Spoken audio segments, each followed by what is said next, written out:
Hey guys नमस्कार। मैं आपका दोस्त अमित। स्वागत है हमारे इस YouTube चैनल पर एक बार फिर से। आपके प्यार और आपके रिस्पेक्ट के लिए मेरे स्टूडेंट्स तहे दिल से शुक्रिया। गाइस आज के इस वीडियो के अंदर हम लोग बात करेंगे उन 3 बड़े अपडेट्स की जो हरियाणा की सभी यूनिवर्सिटी के लिए हैं, और एग्जाम्स कब होंगे, क्या इसका शेड्यूल है, वो सारी डिस्कशन हम लोग करेंगे जो बच्चे बीएड फर्स्ट ईयर और सेकेंड ईयर के एग्जाम दे रहे हैं उनके रिलेटेड।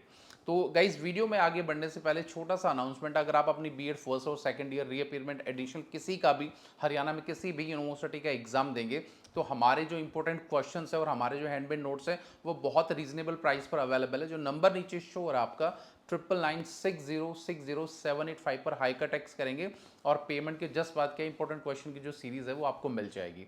तो गाइज यहाँ पर आप बात करेंगे 3 बड़े अपडेट की कि भाई मैं कौन से अपडेट आप लोगों को बताने जा रहा हूँ। सबसे पहले गाइज कि बच्चे बहुत कंफ्यूज रहते हैं कि बीएड फर्स्ट ईयर के, एमडीयू के, सीआरएसयू के, गुरुग्राम के और बाकी सभी यूनिवर्सिटी के एग्जाम कब तक होंगे और कब प्रैक्टिकल्स होंगे, कब ये सारा का सारा जो डेट शीट है वो आ जाएगी।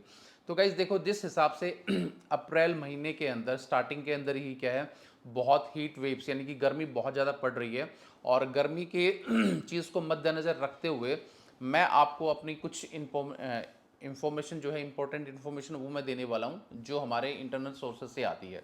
सबसे पहले देखिए क्या रहता है, कई बार मैंने बताया था कि यूनिवर्सिटी हमेशा फर्स्ट और सेकंड ईयर के एग्जाम कोविड से पहले एक साथ लेती थी और उसके बाद ही क्या प्रैक्टिकल कराती थी।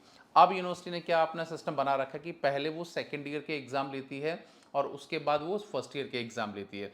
तो अब यहाँ पर जो गर्मी का जिस हिसाब से आलम चल रहा है, तो उन सब चीज़ों को मद्देनजर देखते हुए यूनिवर्सिटी ने 2 साल पहले भी ऐसे किया था कि बीएड सेकेंड ईयर के जो आप लोगों के प्रैक्टिकल्स हैं वो आपके मई मंथ के अंदर यानी कि नेक्स्ट मंथ में पहले प्रैक्टिकल्स आपके हो सकते हैं, और आप लोगों के जो एग्ज़ाम हैं वो मान के चलिए कि वो आपके जून या जुलाई के अंदर होंगे। बट यहाँ पर एक चीज़ देखने वाली है, अगर मई में आप लोगों के प्रैक्टिकल हो जाते हैं तो फिर तो यूनिवर्सिटी बहुत लंबा वेट नहीं कर सकती। तो मुझे जहाँ तक लग रहा है कि इस साल बीएड फर्स्ट और सेकेंड ईयर के जो एग्ज़ाम है वो जुलाई में डेफिनेटली स्टार्ट हो सकते हैं, क्योंकि जो गर्मी है उसके हिसाब से क्या है प्रॉब्लम आ सकता है। बाकी जो सोर्सेज हैं उन्होंने तो इन्फॉर्मेशन ये दी है, और बाकी जो रेस्ट ऑफ जो चीज़ें हैं उसको हम लोग देखेंगे। यूनिवर्सिटी अपने शेड्यूल को किस हिसाब से निकालती है वो सारी चीज़ करती है। अब यहाँ पर थोड़ी सी बात मैं और आपसे डिस्कस करना चाहूँगा कि बीएड फर्स्ट ईयर और सेकेंड ईयर, सबसे पहले आप इंपॉर्टेंट चीज़ ये याद रखें कि जो सेकेंड ईयर के बच्चे हैं उन्हीं के प्रैक्टिकल्स होंगे पहले, और उन्हीं का पहले क्या एग्ज़ाम होगा, उसके बाद क्या है, और सबसे पहले उन लोगों का रिजल्ट आएगा। क्योंकि बीएड करने के बाद सेकेंड ईयर का रिजल्ट और या फाइनल सेमेस्टर का जो रिजल्ट है वो बहुत टाइम से निकाला जाता है, क्योंकि बच्चों को उसके बाद कोई भी टेट का एग्ज़ाम है या टीचर की कोई भी वैकेंसी है उसके लिए बच्चों को फिलअप करना होता है, जो बच्चे स्कूल में या प्राइवेट या गवर्नमेंट कहीं भी काम करना चाहते हैं। तो इसलिए क्या है, उन लोगों का रिजल्ट थोड़ा जल्दी निकाला जाता है। तो आप यकीन मानिए, अगर आप लोगों के एग्जाम जून में हो जाते हैं तो अगस्त में आपका डेफिनेटली रिजल्ट आ जाएगा। अगर आप लोगों के एग्जाम जुलाई में होते हैं तो सितंबर के फर्स्ट या सेकंड वीक तक आप लोगों का रिजल्ट 1 से 1.5 महीने में निकल जाएगा। अब मैं फर्स्ट ईयर की बात करूंगा। फर्स्ट ईयर का देखिए थोड़ा सा रुक के सिस्टम चलता है, क्योंकि पहले आप लोगों के, अगर मान के चलो कि आप लोगों के एग्जाम अगर जुलाई में अगर सेकंड ईयर के होंगे तो यकीन मानिए कि फिर आप लोगों के एग्जाम जो है फर्स्ट ईयर के वो अगस्त महीने के अंदर भी जा सकते हैं। पर यूनिवर्सिटी यहाँ पर कोशिश ये करेगी कि जुलाई मंथ के अंदर दोनों फर्स्ट ईयर और सेकंड ईयर के एग्जाम को कंडक्ट कराने की कोशिश करेगी, क्योंकि मई और जून के अंदर बहुत ज़्यादा गर्मी हो सकती है और जुलाई फर्स्ट वीक के अंदर मानसून क्या है आ जाता। तो उन सब चीज़ों को देखते हुए यूनिवर्सिटी अपनी चीज़ों को बना रही है। क्योंकि और दूसरी चीज़ क्या है, अगर आप लोगों के एग्जाम होंगे और गर्मी इतनी ही पड़ेगी, हीट वेव्स चलेंगी, तो यकीन मानिए कि आप लोगों के जो एग्जाम की शिफ्ट है वो डेफिनेटली मॉर्निंग में होगी 9:30 से 12 साढ़े 12 बजे तक। ठीक है, पहले क्या होता था 2:30 से लेकर 5:30 बजे तक एग्जाम होता था, उस पीक आवर में बहुत गर्मी होती थी। इसलिए यूनिवर्सिटी ये भी सोची है कि बच्चों का जो एग्जाम है उसको मॉर्निंग शिफ्ट में 9:30 से लेके और 12:30 बजे तक क्या उसको कंडक्ट कराया जाए।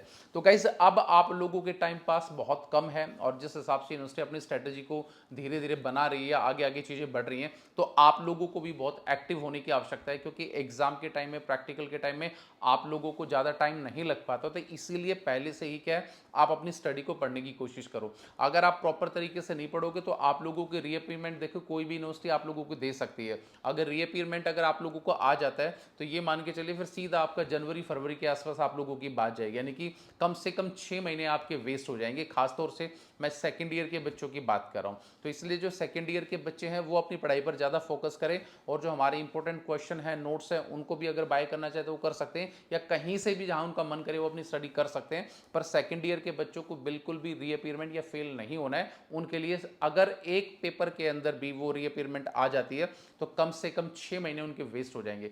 फर्स्ट ईयर के लिए थोड़ा सा टाइम रहेगा, क्योंकि अगर फर्स्ट ईयर में बच्चे की रीअपीयरमेंट आ जाती है, क्योंकि फर्स्ट ईयर के बेस पे तो किसी बच्चों को जॉब या नौकरी नहीं मिलती है, तो अगले साल क्या है जून में ही उन बच्चों के फर्स्ट ईयर और सेकंड ईयर के दोनों क्या है एक साथ एग्जाम हो जाते हैं। तो वो बच्चे थोड़ा सा फिर भी क्या है कॉपरेशन कर सकते हैं। बट सेकंड ईयर के बच्चों के लिए स्ट्रिक्टली ये प्रोहिबिशन है कि भाई आप लोगों को ऐसा नहीं करना है। तो गाइज गर्मी के कारण जो यूनिवर्सिटी अपने शेड्यूल को चेंज कर सकती है वो मैंने इस वीडियो के अंदर बताया है, और उम्मीद करूंगा कि इस वीडियो में काफ़ी अच्छी जानकारी आपको मिली होगी। और जानकारी आपको कैसे लगी प्लीज़ इसके लिए लाइक शेयर एंड कमेंट, और मिलेंगे किसी नेक्स्ट वीडियो पे। तो till then bye, take care guys, मुस्कुराते रहना। Thank you so much.